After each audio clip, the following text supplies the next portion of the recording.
Subscribe to The Honest Critique for current affairs, movie, book, and product reviews. Also, make sure you press the bell icon to get notified whenever we upload a new video.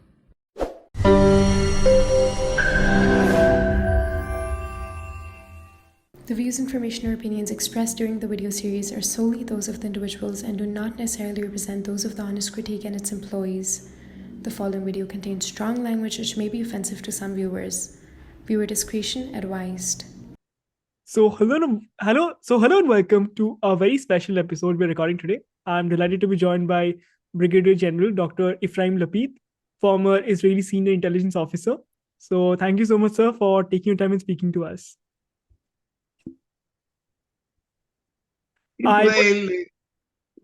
Sure, sir. Sorry. So I wanted to start by asking you about the deal that we have seen, the ceasefire deal that we have seen between Hamas and the Israeli government. So your first reaction that what we see on the deal, if you could explain the deal a little bit for our audience and what's your first reaction on it?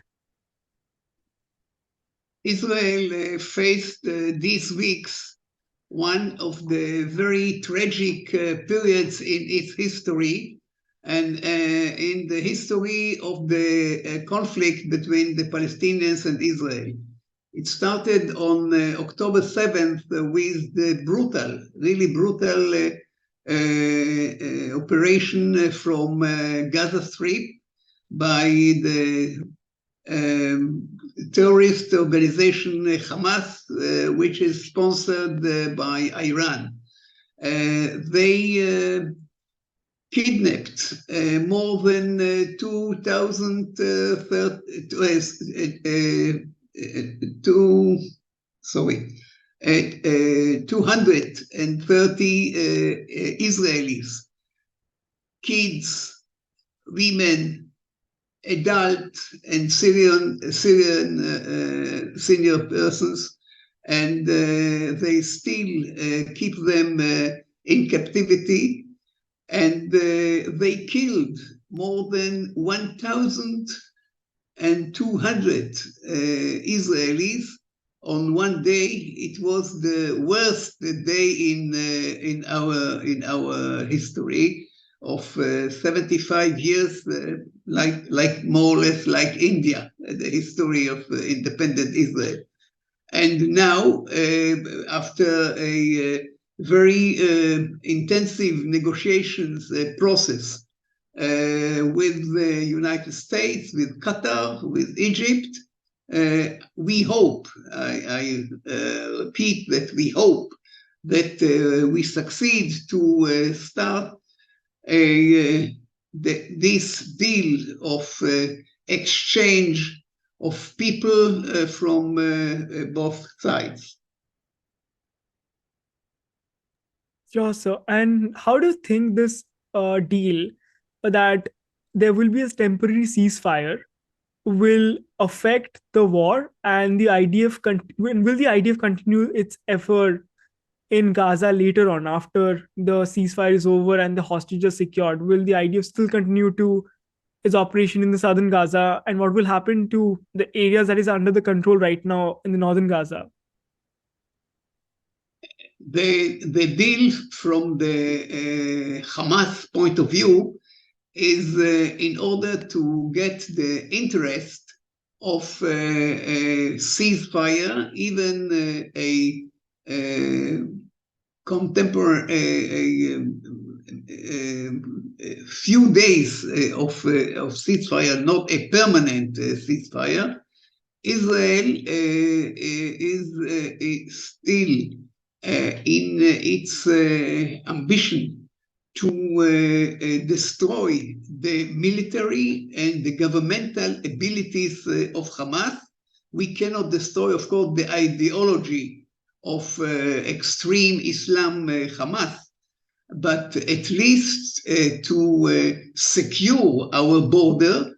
There is no independent country in the world that can afford that 24/7 its inhabitants are subject to attacks of rockets and missiles. So we need to clean the area to allow us to bring back the inhabitants. We pushed our people from the villages near the border, and now we have to build. They destroyed our villages. We have to rebuild it and to secure them without the daily daily threat of rockets and missiles. This is only one arena. We have to remember that Iran, which is the big state behind all these offensive operations, Iran has few proxies in the Middle East, in Gaza, in Lebanon, in Syria, and even in Yemen, more close to India. Yemen, with this Gulf, is now a new arena of threat, not only to Israel, but also to the international naval movement, transportation. I hope that the destroy of Hamas now has also a sign to Iran about the future. We see the pressure that they push now with many Muslim countries against Israel, because they understand that this initiative was a big fault from Hamas. Hamas thought that Israel is weak. We unfortunately started with 1 day of weakness, but immediately we moved to an offensive attack against Hamas with capabilities and performance of the Israeli military that they have not met such in the past.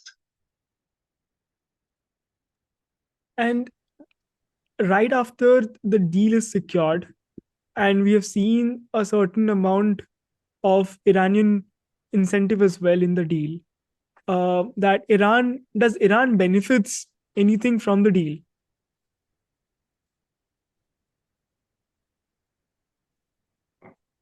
Iran has a strategic interest to rule the Middle East.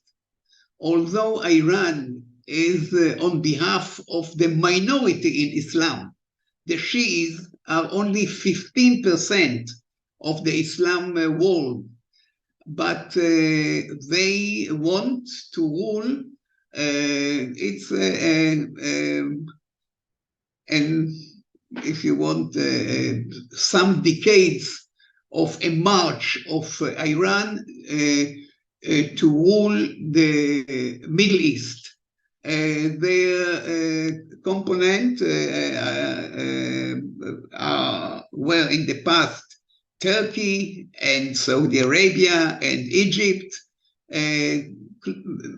those countries who every one of them from different points of view wanted to be the major player in the Middle East.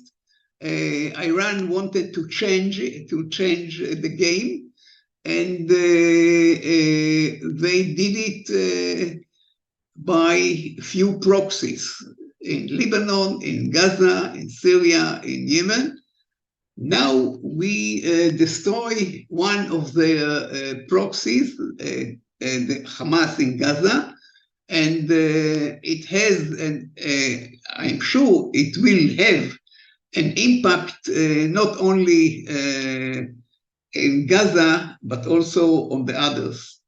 The question of the future is still a question mark. Israel will not let Hamas be once again our neighbors in Gaza from the military point of view. They can live there, of course, and no one pushed them from Gaza, but the military presence should be different. We did not. We are not yet in the position to conclude the war. We see the importance of involvement in the future of international forces. Today we heard that Turkey is ready to send some military units. There are some signs of European aid, financial aid, not military aid, but I cannot present a solid situation for the future for the time being. And so a lot of conversation has been about like this period of temporary ceasefire has also been used to prepare the army for a further invasion in the South Gaza.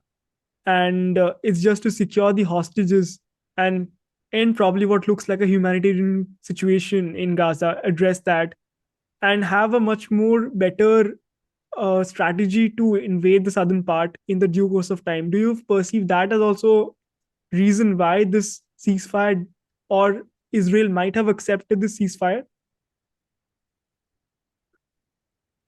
We look for the hostages to come back home. This is our big hope for the next few days. Hamas showed us in the process of the deal that they make a psychological terror to disinform with fake news and rumors and propaganda. We hope that after all, with the participation of United States, Qatar, and Egypt, the deal will be available by phases. We look for the 50 babies, kids, and women and mothers that are in our lists. Let's hope that tomorrow we'll start the first phase with the 10 and the compensation for these 10 will be 30 prisoners that Israel will release from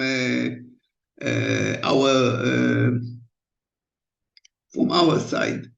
And this process will start hopefully tomorrow. Within 5 days, we hope to get back our 50 kids and mothers back home. So for some of our viewers, if you could try to make us understand, like, why would Israel would want to agree to a ceasefire at this point of time? Is it just because of the hostages that are kept under the captivity? Because at this point of time, we see that it's Hamas who is at the defensive side, and Israel has been on the attack on from the day one, and it has ground positions as well right now, what we see. So why would it want to do it right now? Is it just because of the hostages that it would want a temporary ceasefire? We don't know all the aspects, but this is not a deal between countries.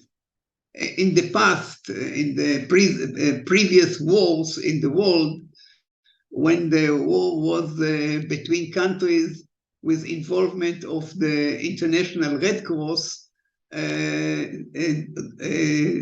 negotiations to exchange prisoners of war was more or less, if we can say, more or less fair. But now, in the history of our conflict with the Palestinians, especially with Hamas, we had a prisoner in 2006, one prisoner of war, a soldier that was 5.5 years in captivity, and we had to release more than 1,000 prisoners in order to get him back. Now they succeeded, unfortunately, in this brutal day, brutal attack of October 7th. They succeeded to kidnap more than 230 people. And the gallery of people, as I said, are kids and women and senior people, and to deal with such I even think that brutal is an underdog definition. They are something totally unhuman, and the deal with them is very, very complex. Understandably, sir, I can completely understand how to deal with the Hamas is a problematic situation. I wanted to understand, sir, I have a couple of last questions, and one of them is I wanted to understand that we have seen in the past as well how releasing of hostages is or has not been a great solution. I can understand these are underage prisoners who will be released, but as such, releasing hostages is never or was never a good solution because those are the same people who comes and bite uh, us back. It has happened with our country as well in India. So I was just wanted to understand from you, who has served in the IDF, that what are the implications of releasing these hostages or exchanging these prisoners seemingly look like?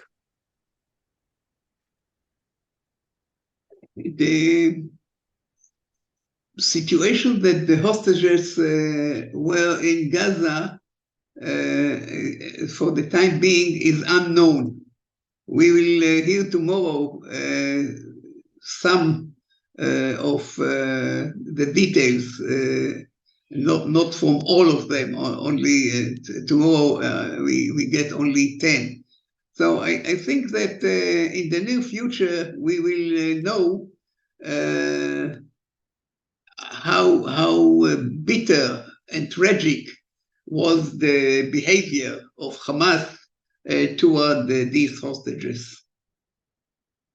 No, I'm saying, sir, in the sense of how Israeli government is releasing the Hamas or the Palestinian prisoners. What implication will that have in the longer run? Because it has never been a good option to release the Palestinian prisoners before as well. I don't know the options because the negotiations were naturally the parties did not expose the different interests in these negotiations. Therefore, this is a deal that we have to see it only by its end result. The end result, hopefully, will be the release of hostages, and to think that maybe if there were other options, we don't think, we as civilians who see it now from outside, we think that this is, of course, a very hard question for the government to approve.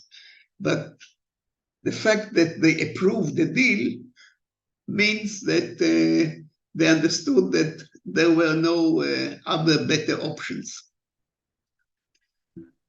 And okay. So, yes, sir. So I just want to ask you the last question that we have seen that there are even foreign citizens in those hostages. And do you think what we have seen in the past as well about who Hamas chose to release the first two hostages were American hostages?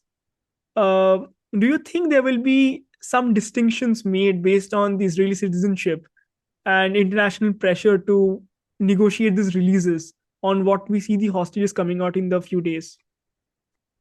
In the 230 hostages are people from 33, again, 33 countries. So they are not only Israelis. We insisted that the first phase will be totally with Israelis, with kids and mothers, but the other phases will include people from other countries, like Thailand and Philippines and UK and US and Germany and other countries. So it is now not only an Israeli deal, it is an international deal to release innocent people who were abducted tragically on October 7th. Understood, sir. But thank you so much, sir. That's also the question that I had. Thank you so much for taking your time and speaking to us, sir. Thank you, and let's hope for a better future to the Middle East and to the world. Sure, sir. Absolutely, sir. Thank you so much, sir.